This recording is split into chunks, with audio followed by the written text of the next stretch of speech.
Good morning, Miss Monica Meeks. How are you?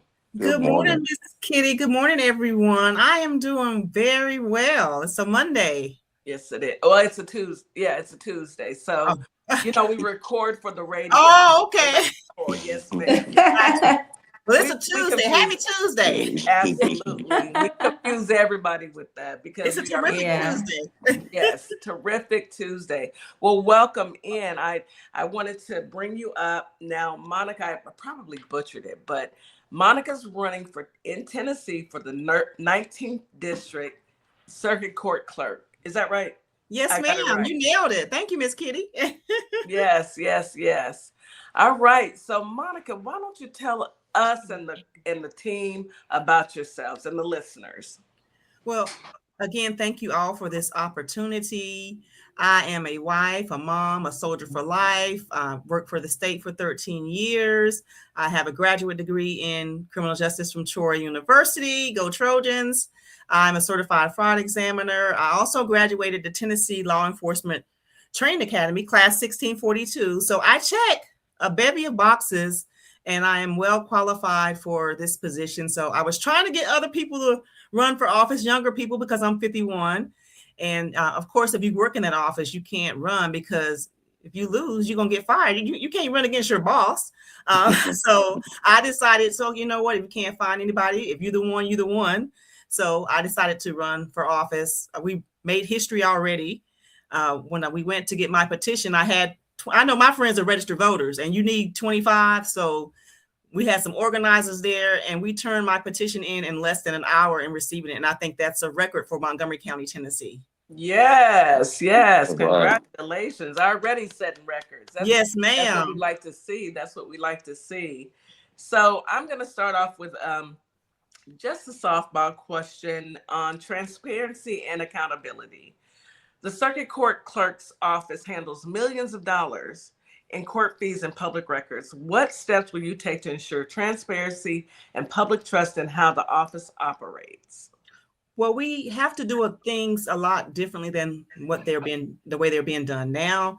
I have been attending the Montgomery County budget meetings for almost a year. Next month, it'll be a year. And I have never seen the current occupant of that position at any budget meetings for the county. And we need to be able to account for every cent that's spent because since 2020, we have increased the budget for the circuit court clerk by $4 million. However, the amount for victim assessments is just $25,000. And we're Oh, near Fort Campbell, Kentucky.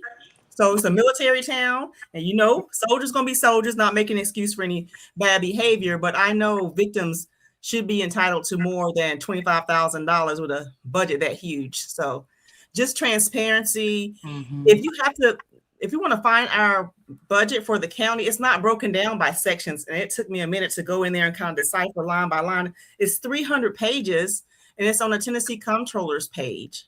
So Mhm. she needs to be more intentional right now because of all the budget cuts that we're receiving. Like almost every school in Montgomery County is Title I, by the way. So Mhm. because of these budget cuts, she needs to explain to the public line by line where this money is going because it's not going in the right direction. We did just hire another juvenile judge. They want to bring a baby jail here, which I'm going to stand 10 toes against because we don't need to spend $30 million on a facility to house kids when we don't want to feed them in the state of Tennessee. So she can just do a lot of things better. We need a standalone budget that's viewable. You make it user friendly so people understand. People think, oh, the budget, when they hear millions of dollars, they Mhm. become overwhelmed and they think, well, that's way above my pay grade. I'm not even going to try to decipher it. But there are ways to make it to where it's understandable. Like, how much money are you spending on office supplies? How much money are you spending on travel? Because we have some things going on now where this position is $120,000 a year. And the average salary of Montgomery County is $64,000. So yes, pay for travel that's official, but we should make sure that we are not misappropriating funds when this position makes twice what the average citizen in Montgomery County makes. So just more accountability, more transparency in what we're doing with taxpayer dollars in this county.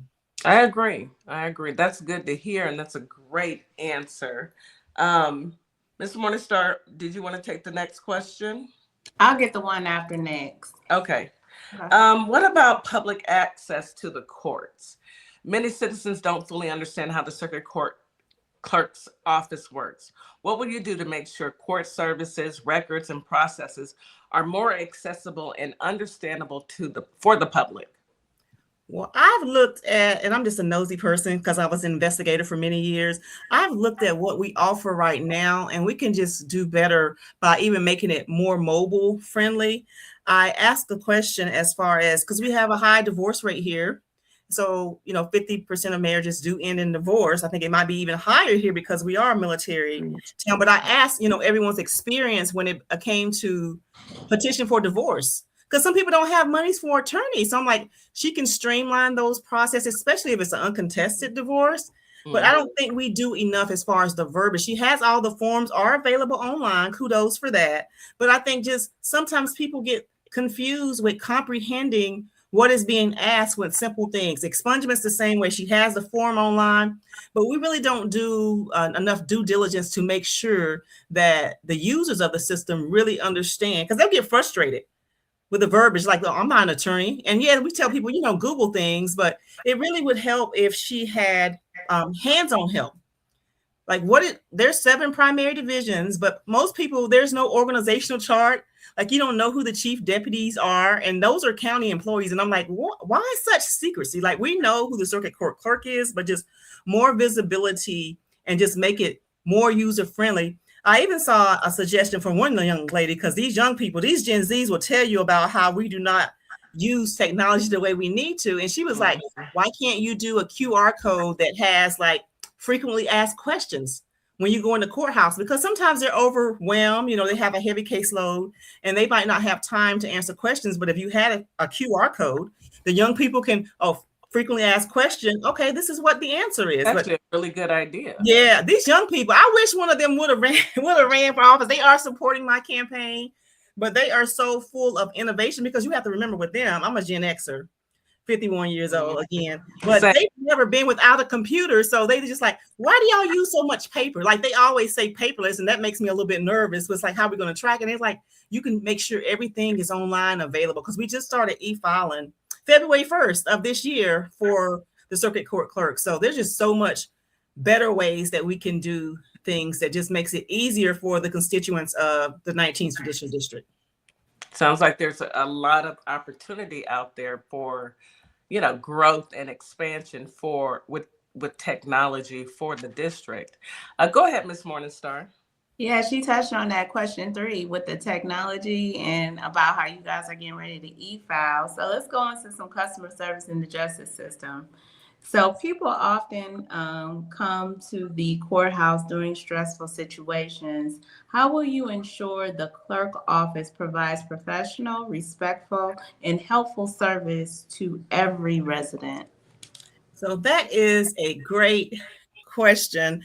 I have found myself just as an observer, being nosy again, in juvenile proceedings, and just the way that we dehumanize parents that have kids that have made mistakes. We can definitely work on that because justice is and has always been 2-tiered. So it depends on what zip code you live in here and who your parents are as to what justice looks like for you. So just that the streamlining again, we can make it better for everybody regardless of who your parents are, who they are, because a lot of our kids, and I do live in the suburbs, I'll put that disclaimer out, a lot of our kids don't see the inside of the courtroom until they're in trouble. And it's like they give their kids tours because their kids go to private, Christian schools. And if your kid is in public school, they won't see the inside of the courtroom. So I would like to do town halls. Hey, why can't we have clerk for a day? So it's not just when they're in trouble that they get to see the courtroom, but they see it throughout the growth process, elementary. I remember when I was in the kindergarten, I went to the post office, and it's like, that was the most exciting thing to me, but we don't have those options available for certain kids. And I don't think that's right. I think we need to make it more accessible to everybody because taxpayer dollars fund the circuit court clerk's office. I So agree. they get access to that. And I did want to say one thing. I am only going because my plan has always been to. I'm retired, combat veteran, disabled, and my plan has always been to retire at 55. Hmm. So Thank you I for would your service. thank Yeah, you. thank you Yeah, so much. definitely. Thank you. It was an honor to serve. That gives me so many options because of my service. But I'm telling people, and I really mean it. I'm only going to do one term because I'll be 55. It's a 4-year term. It's a constitutional office, and that will open the door so that someone that might be in that office, a hidden gem that's buried and not allowed to share their ideas, that will open the door after my first term is over for new people to decide to run for this position. That gives you an That's opportunity to very commendable. recruit. Yes, it is. That is very commendable. And it gives you the opportunity to recruit and see who's out there and encourage them and show them along the way, maybe mentor them into that position because getting into government is scary at best. And especially when you're running for office. So, hopefully there is a young person that's going to say, you know what, this is something that I can get behind. Yeah. And I'm hoping that for not just Tennessee, but across the board, we need our Yeah. young people to stand up. I hope And it sets a yeah, tone. I me hope too. it sets the tone for all these senior, older politicians, so they'll know like there is an expiration date. Yes. Pass the buck. We have to Pass keep it. teaching these younger people and getting them educated and getting them up to par so they can take the what do you call it, the ranks, The and reins. just, yeah, and just push forward. We shouldn't be going until we're 80, 90, Why and are we we? see in Congress, Why that are should we? be, it should be not allowed. We really need to Term like limits. pin in on that. Yeah, So with yeah, term I limits. like that, Mrs. 65. Meeks, setting the tone. Yeah. Thank you for that. We have a legislator here in the state of Tennessee, and he's in his 80s, but he's been a legislator since 1978. And I was like, I was 4 years old. Like, that's too long to hold on to power. And then he It gave a speech. is. He said it was because him and his wife were sick, but it's like you stayed too long. You're not mentoring anybody in Oak Ridge, Tennessee. No. Like, that's crazy to me. There's no one else in Oak Ridge that can take your place with newer ideas, someone with longevity, and that's, to me, that is a huge issue. It's like giving someone a lifetime appointment and until they unalive. And that is not there's no growth in that. If you get in the office when you're in your mid 30s and you're still there when you're in your 60s and 70s, please go sit down somewhere. Please give somebody else a chance to do it. And I think Yes. sometimes we think people will do it better. I want somebody to do it better than I'm doing it. Me That's too. just no. Because the times change, people evolve, things change. And we Yeah. have noticed as you get older, you're not as quick on your toes as you used to be with certain things. And we know that a younger brain and body may work a little bit better and more efficient. So, yeah, I agree. That is so It's time true. for them to I mean, look at Mitch cut that McConnell. cord. Oh, Mitch Glitch McConnell, McConnell. You mean Glitch McConnell? he barely, Mitch the glitch. he's Yeah. still in the hospital, y'all. Last I heard, he's still in the hospital. Oh, wow. Ooh, why He is he may, holding on so hard? That's what is that evil. That's that what does evil. Darian say? He might not, ain't gonna make it. That's what Darian says. He might not, ain't gonna make it. Because I mean, he's been in the hospital since like January Oh, when he wow. fell out. When was that? He took And that fall out of it. Wasn't nothing in front of him. nothing. Air. It was air. What knocked you down? The air. Baby, I Yes. thought the ancestors must have grabbed his ankle. Like, The you ans- know what? Look, the Your ancestors time blew is on him. up, buddy. They blew on him, and he fell right on. And he been in that hospital ever since. So, term limits, yes. And I'm gonna tell you the truth. I have grandchildren that I have to take my phone and say, "How do you do this? How do Same. you do this?" Yeah, So I if asked I my and daughter. I'm She in my asked me. 50s. So if I don't know how to do it and I'm in my 50s, how you gonna know how to do it and you're 80 years old? fighting dementia. Fat hit man with the dead hand, diaper rash on his neck, and then fat swollen ankles. He is fighting dementia every day, and dementia is winning. And dementia is winning. Okay. Whooping off on him, whooping his tail. Mhm. DC, did you have any questions for Monica? Actually, I did, Mrs. Meeks. Again, I want to commend you for your vision about the position. I also want to thank you for your service. A lot of times, our soldiers transition into civilian workforce where you're still contributing to society in the same level of capacity of selfless service. So I want to commend you for that. My question is, has an official's incompetence ever had an impact on your life or someone you know? And if so, what did it teach you? Oh, absolutely. I'm in the ground zero of Project 2025 state of Tennessee. So there's so many I can choose. Thank you for acknowledging my service. I greatly appreciate that. But I will go because there's been such a huge fight here with defunding public schools. And I believe in fully funded public schools, and the lack of transparency. They won't even provide us a list of who they said they always hate pronoun preferences. But whenever you say vouchers here, they say, no, that's an educational scholarship. And they will not release the names of the students that received those scholarships. And my understanding is most of those kids that received those scholarships were already enrolled in private schools. So I call them subsidized segregation slips. But just that made me fight hard. I've been fighting since 2022 when they tried to bring charter schools here because we have schools that have mold. Kids are in trailers. Most of our schools here are at 100 and plus capacity. So that was what really got me to paying attention is, them trying to say that public schools are bad. We have some phenomenal schools here. We have at one point we had the Troops to Teachers program, which, is a little archaic now, but you have a lot of veterans who are teachers now after a long career, successful career. And they do quite well as teachers. They have no problems with classroom management. So just that and the lack of transparency, and we're still fighting it because they have not released which parents, even in Montgomery County, which parents benefited from scholarship. And it's just a huge difference in a public school and a charter school or a Christian school.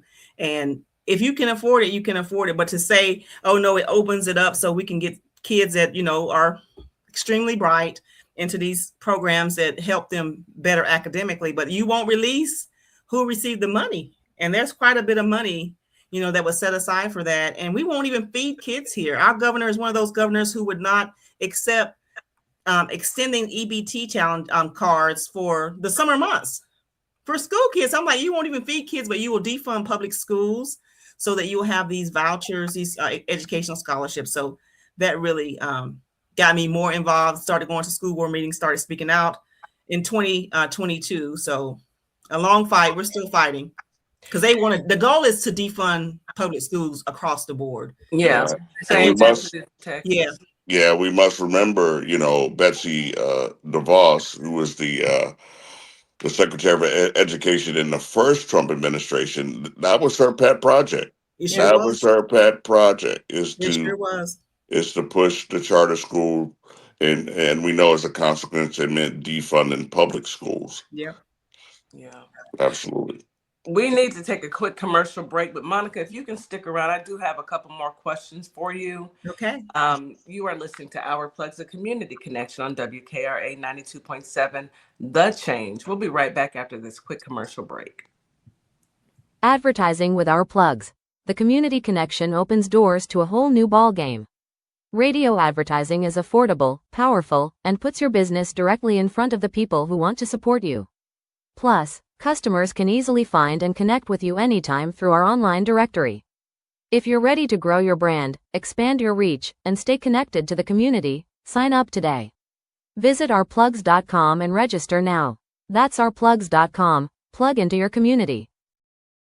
This is Transformation Training Academy. If you're someone that people walk up to and just talk to, and tell all their business to and they don't know you, this is your sign. If you're ready to level up, Transformation Training Academy is ready for you. Coach Nikki and Counselor Nikki push you past your limits into your purpose. We help you break patterns, build confidence, and create real change. Your breakthrough isn't someday, it's today. Contact us at info@thetransformationtrainingacademy.com. Carter's Caring Hands is here to serve the communities here in Kalamazoo, Grand Rapids, Battle Creek, as well as Southfield, Michigan. We also go out into the unhoused community, serve the community with care bags. Low-income families, our senior citizens, and our veterans with fresh food baskets each and every day, because no one should choose medication over food. We are here to serve you. Your community is our community, and our community is one community. From our hands to your hand. Hi, everyone. I'm Mara Keller, retired Army Lieutenant Colonel and candidate for Congress in Georgia's 3rd District. Now, I'm running because too many decisions in Washington are being made without listening to the people that they affect, whether it's public safety, veterans care, education, or protecting our constitutional rights. These aren't partisan issues. If you believe our government should work for everyday Americans and not special interests, I invite you to stand with us. Your donations help keep this grassroots campaign people-powered. Every donation fuels our voter outreach, ads, and our shared fight for a better Georgia. Visit marakeller.com to donate today. Let's finally serve the people who sent us to Washington. And a huge thanks to DJ Kitty Cat 50 for the energy and the spotlight. Let's keep pushing. At Lovership Apparel, we believe what you wear should remind you of who you are. This is where love meets style.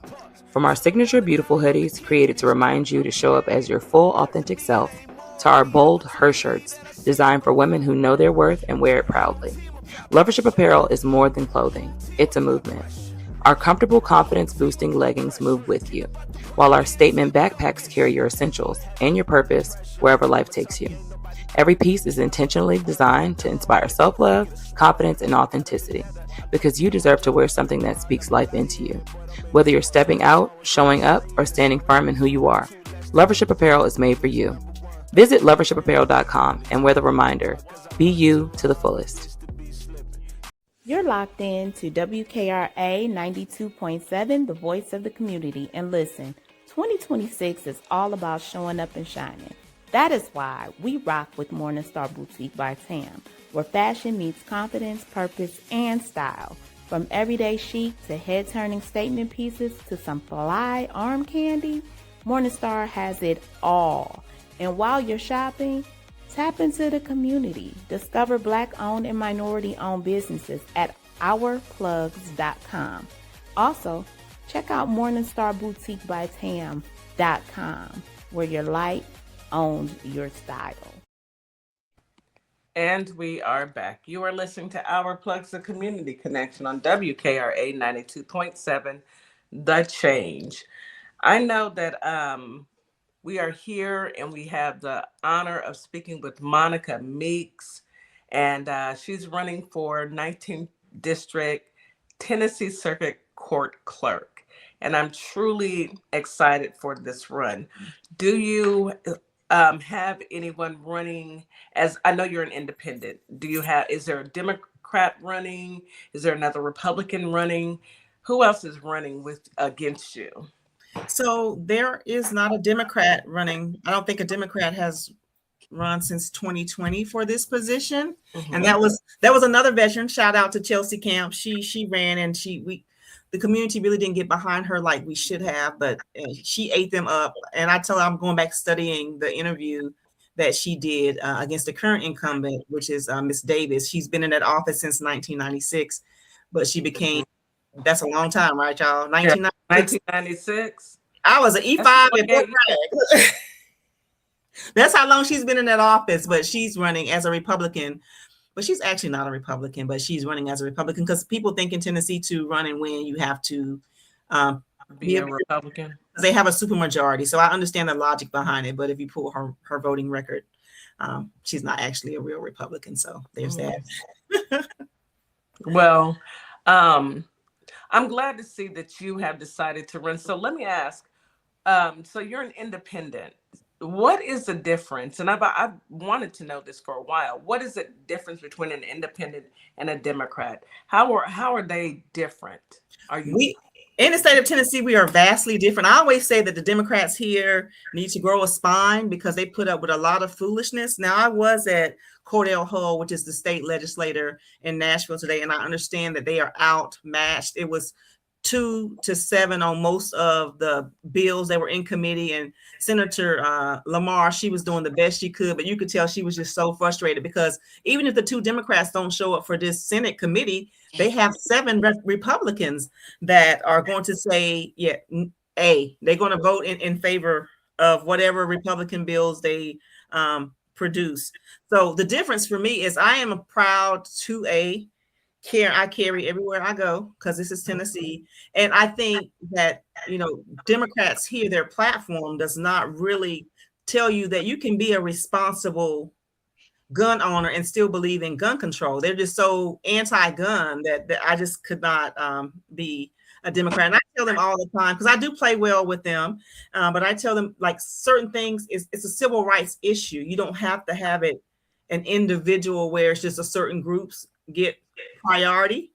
And I'll be completely honest, in Montgomery County, it is LGBTIA, but I'm like, that is a civil rights issue. Like, don't make it where it's individual. It's not the oppression Olympics, but just say civil rights. Like, if you're a consenting adult and you want to marry someone that happens to be the same sex as you, that's civil rights. We don't have to break it down the way they do. So I could never be a Democrat in this county.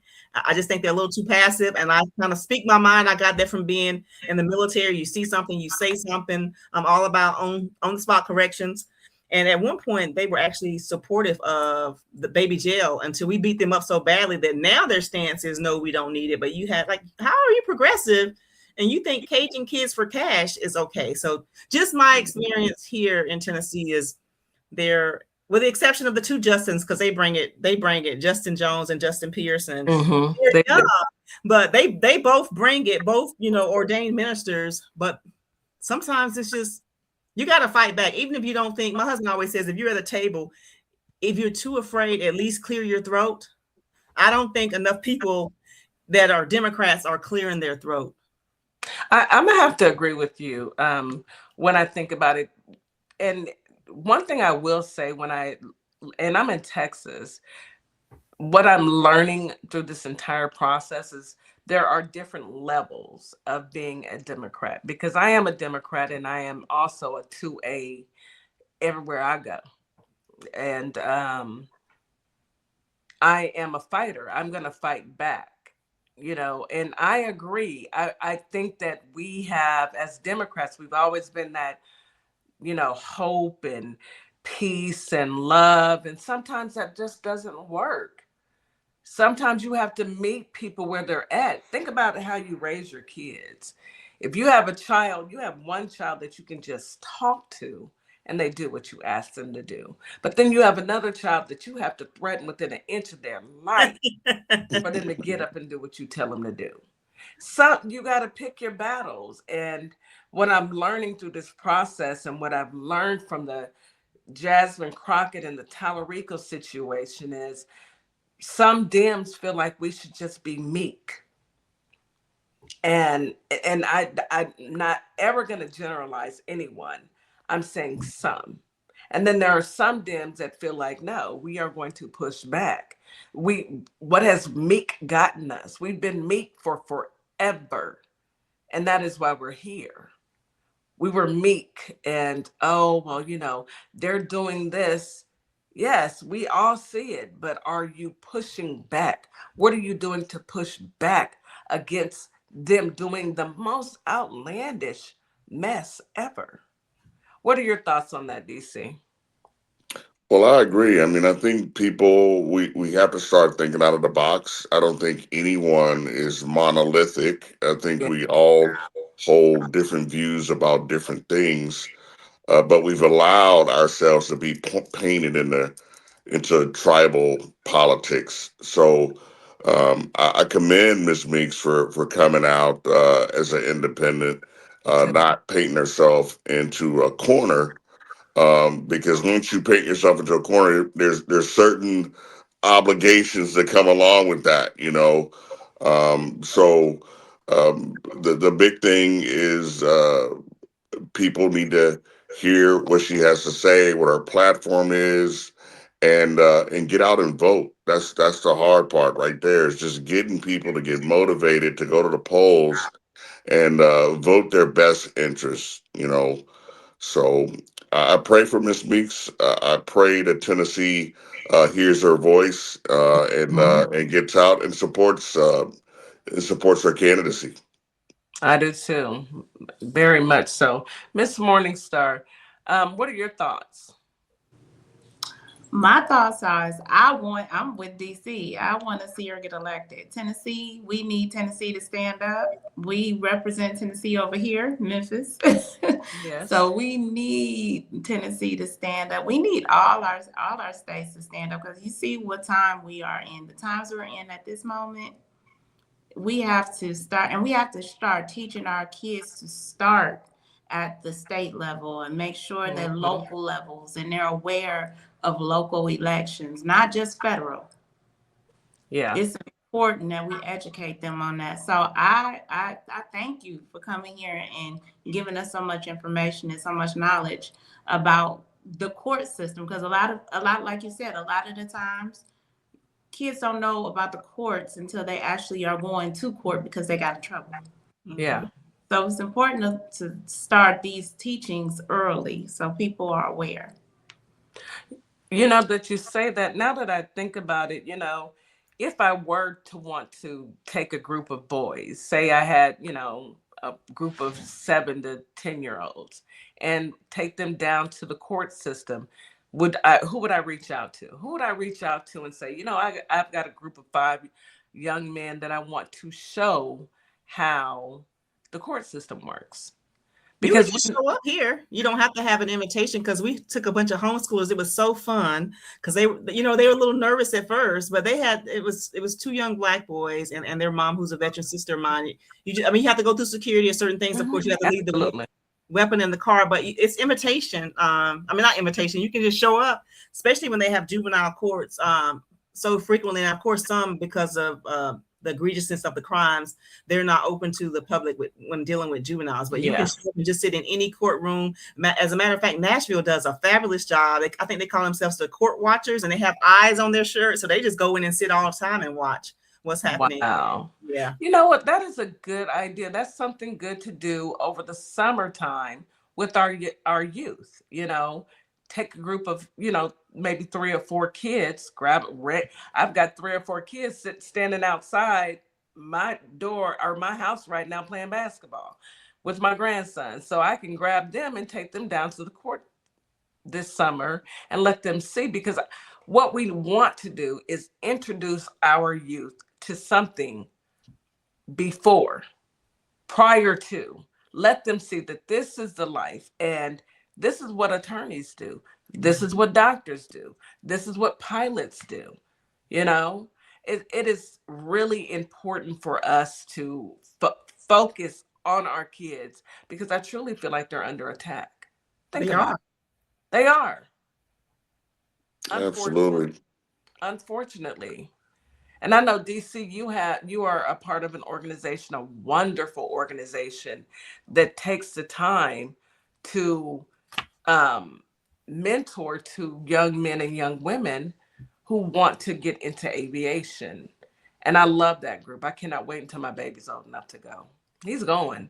Yeah, I mean, I'm a big proponent of advocacy. I think it'd be very hard for a clerk of court to have advocacy as a leading point, um, because you've been there for so long. I mean, you kind of get above it all. You know what I'm saying? Hmm. I like to know that if my clerk of court is the county clerk is overhearing something that she feels uncomfortable with, she may step in and provide some advocacy.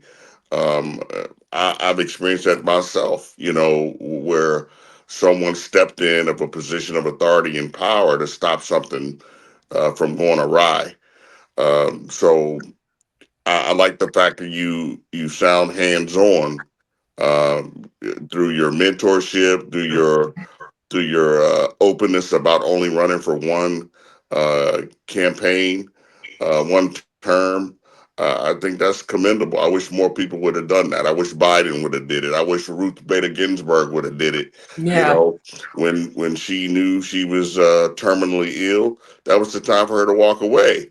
You know, because that was the time when Obama could have replaced her. But yeah, when Yeah. you get a level of arrogance with you that I've been here so long, um, I'm not going anywhere. You got to basically, drag my dead body out of this building. That's the way it's going to go down. So I like the fact that you're not in it for yourself. Sounds like, you're in it for the betterment of the counties, and you're going to lay the foundation for someone to precede you with the same fire and you know I guess what I'm looking for is you care about your community, and that's huge. Yeah. It is. It is. Thank you for that, DC. Monica, we really and truly wish you the best of. I wish I could vote. I wish I could I vote wish you could all too. state. I wish all three of y'all could vote. But we will be cheering for you. When is your the dates? Say the So date one more time. because I'm an independent and this is a county race, I won't have to be primaried. I'll be on the ballot. Early voting here is July 17th through August 1st. Please do not wait to the last minute to vote, because we see what happened with In fact, Congressman Crockett when yeah. we waited the last day. That was a huge injustice for her. But election day is August 6th. Go early vote. It's easy. It's quick. You're going to probably see me down there, because I always participate in early voting, whether I'm on the ballot or not. But July 17th through August 1st. And stop by and say hello. We're making patriotism great again, because people think that only MAGA are veterans. No, most of us in Montgomery County are not MAGA. We are progressive, veterans for peace, and all of those things. We are against this fictitious war against Iran. A lot of us are triggered because most of us have served in Iraq or Afghanistan, Kuwait. You got some dirty boot time somewhere. So Right. yeah, independence, I don't have to be primary. So that's a good thing about running independent, is I'll be on the ballot regardless, because I'm an independent candidate. Yes. Thank you. Thank you. Thank you. And we look forward to hearing from you again. So I'm going to tell you, like I've told just about all of the politicians that we have interviewed, all of those who are running for office, you let us know when you want to come back. Oh, awesome. Thank you so much. This has been great. Open door. You let us know when you want to come back. We'd love to have you. We like to do this. We want to introduce those who are making a huge sacrifice going into public office to the community. So we are looking forward to hering back from you soon. You've got my number. Thank Just you, let me Miss know. Kitty. Can I say something to Morningstar? Absolutely. So Morningstar, you can't see my suit. Now can you see it? I see. You see it. So the guy I asked to run, and he actually ran and won, Representative Ronnie Glenn. He hangs around a lot of the 901 folks, so he has been wearing suits. So I said today, since I knew I was going to the legislative hall, I said, this is for the 901, the stripes. But I remind him all the time. Too. I see it. I said, look, you too. Clarksville, we kind of conservative and country. You don't have the style and the flavor that, the guys from the 901. So I just wanted to show Morningstar that I did pay honor to the 901 today when I went to Cordell. Okay. I love it. Oh, that's you look right. good. You look know real that. good. Thank you. Too. I love it. You look wonderful. And we are rooting for you. You come back and you let us know how we can help. Please. Thank you do all that. so much. This has been great. Absolutely. Absolutely. And we'll talk soon. Let me go ahead and drop you down. Okay. You don't have to leave. You can just stay in the background.